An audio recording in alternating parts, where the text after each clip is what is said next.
65 million years ago, Earth's dinosaurs were scientifically advanced far beyond present-day humanity. Their civilization was peaceful, with the goal of understanding the universe and the planet they call home. This golden age was not to last. Their science detected an impending asteroid strike. To avoid disaster, they created an unstable warp gate to a distant world with hopes to save the lives they could. A small fraction of their knowledge, tools and weapons made it with the elite citizens to establish a new civilization on Sauria. Tales of Earth became myth and legend. Sauria's powerful lords jealously guard what remains of the tech that survived. There is a growing rebel movement across Sauria seeking to throw off the shackles of tyranny. Soon, a spark will ignite a fire which may consume the entire world.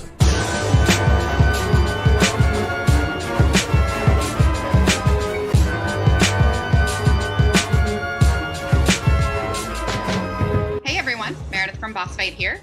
I am joined with Andrew today. Hello. I think everybody has a hint of what we are doing today from that nice intro that we had, but we are talking about a brand new IP today. Do you want to do kind of an intro here, Andrew? Because this is something you've been working on for a while.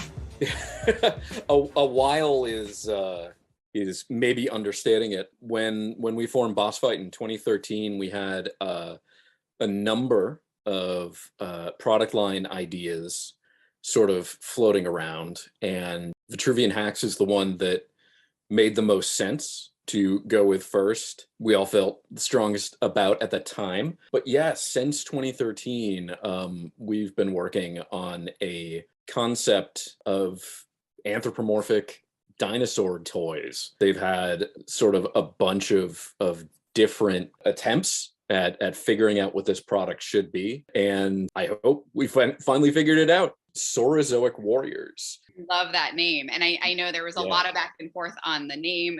They're on planet Sauria. It's kind of a fun little nod. You want to talk about kind of that process? Well, Fred gets all the credit for the name. We were kicking a bunch of different ones around, and he came up with that one. It's awesome.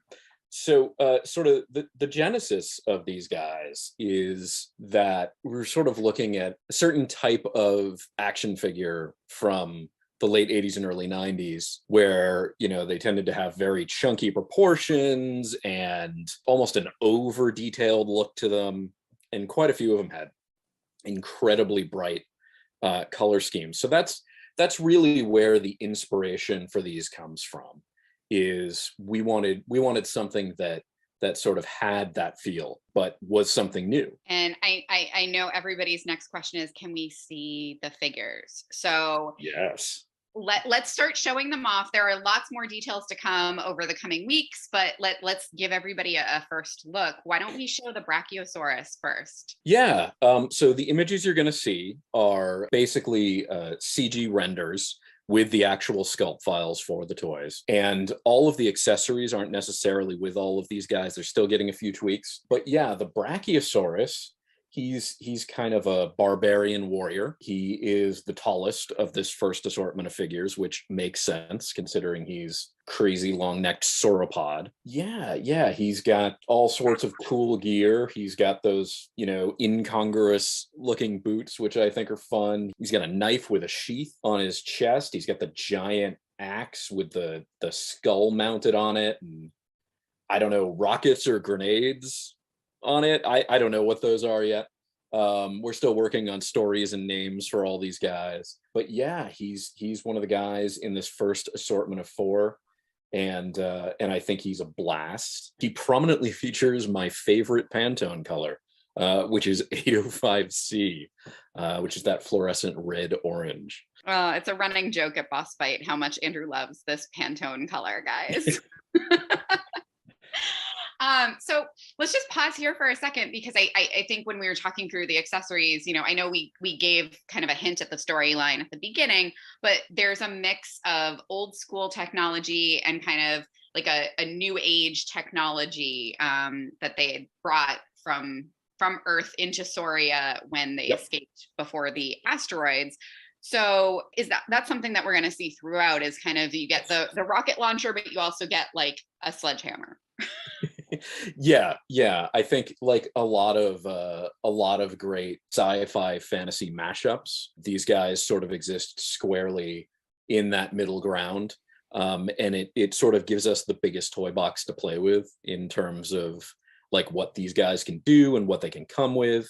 Some of them have grenades, some of them have huge, ridiculous blasters, and some of them just want to hit another guy with a rock. That's how it goes. Oh, I love it so much. So let's continue showing off kind of these first figures here. Should we do the Triceratops next? Yeah, the Triceratops, he's going to be our core hero, at least for the first part of the story. And he has that sort of base fluorescent green color, but he's got these like all of them, they've got these sort of airbrush oversprays on them for a little bit of fun and contrast. And he's got the giant sort of pole axe. He's got like the combat knife. He's got a couple of different blasters. So he's really cool. If I didn't mention it already, every one of these guys has an articulated jaw, because a dinosaur toy without an articulated jaw, what are you even doing? They need to eat all sorts of fun things. Should we do like an accessory pack of snacks? I mean, I think that's in the works. It has to be, right? I hadn't even thought of that, but now I'm gonna make a note of it. I like it. And maybe Skender can make an appearance, because Skender is my favorite Hex character ever. All right, so let's continue going through these, because I know everybody is getting really excited as we're showing off these images and talking them through. There are two more we're going to show you today. I think my personal favorite might be the Stegosaurus. The Stegosaurus, he's kind of a mercenary character. So he's sort of definitely that guy that he sort of tilts more towards a villain in this first assortment. And he's got very different proportions than the other three. He's a lot squatter, a lot shorter, and a lot wider. And he has a tail where the others don't. We sort of decided that the design language for these guys was that we would use tails on them when we felt it really offered a sort of a plus up to the look, and so like a Stegosaurus, that's his primary weapon. So he's got to have it. This guy, he's got a little bit of a more modern look to him. He's got the leather jacket with the sleeves torn off. He's got like a t-shirt under that, but he's also got an absolutely enormous blaster with that he holds two-handed with all of these canisters on it. Fires different types of ammunition and stuff. So we thought that was a ton of fun. He is a ton of fun. I love him. All right, and the last one we're going to show today is the Protoceratops, correct? Yeah, the Protoceratops is similar in his build to the Triceratops because they have sort of similar origins. But the Protoceratops is an army builder. They're guards and soldiers that when we get into the story a little bit more, we'll talk about those. He's got this really nasty looking gas mask thing that you can put on them. They'll fit over those heads. And he's got a spear, he's got these grenades, blaster, a combat knife. So he's just a ton of fun. He's got this sort of orange gold armor, which is just a great color. It looks amazing. So yeah, if you want to build an enormous army of these guys to have the other ones fight, I think that'd be great. So Andrew, I know you said that the Brachiosaurus is kind of the biggest guy here, but what's the scale of these figures? What can people expect in hand as we start to get further in this process?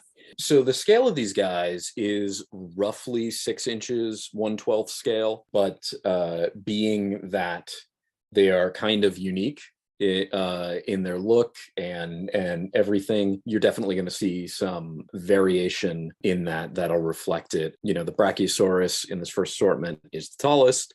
The Stegosaurus is shorter but a lot wider, and then the two Ceratopsians are sort of right in the middle. Oh my goodness, these are, I think these actually are my favorite figures we're showing off throughout all of Boss Fest. This IP is so much fun. We've been playing with this and trying to get it right for years, as Andrew talked about. Let's talk about the future of this IP as well, because we do have plans. There's more characters coming. Yes. There's all sorts of fun. You want to give some teasers as to what people can expect over the next few months? Well, we're still in the early days on subsequent development, so I don't want to go too far. But there is definitely another wave of figures in development, and we're looking at possibilities for what else might make sense in the world with these guys, and that depends on if people think these are as cool as we do. I hope they will. All right. And let's talk timing on these, because I know we're announcing this today. These are pretty far along. We're gearing up to kick off with the factory. When can people expect these on pre-order, and when can people expect these in hand? So right now we're aiming for pre-order in March. Not sure exactly when.